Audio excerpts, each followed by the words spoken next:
Le ministre de l'Intérieur veut créer d'ici l'été une nouvelle instance de dialogue avec l'islam, plus représentative des 4 à 5 millions de musulmans en France.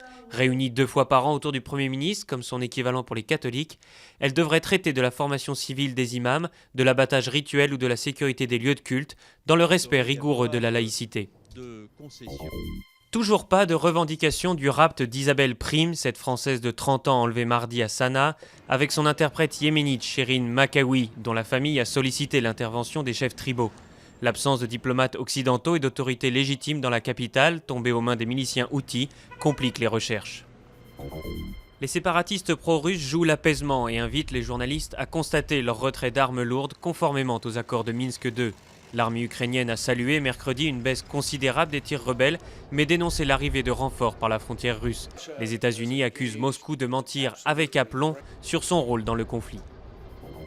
4 parlementaires français à Damas chez le président syrien Bachar al-Assad, une première depuis la rupture des relations diplomatiques par la France en mai 2012. Une initiative personnelle et en aucun cas officielle, précise le gouvernement français.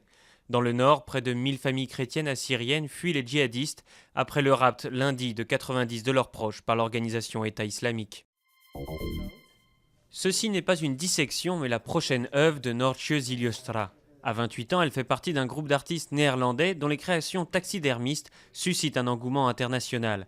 Porte-fleurs empaillé ou Janus doigt, cet art revenu à la mode à la fin des années 90 s'échangerait selon les spécialistes entre 2 000 et 26 000 euros.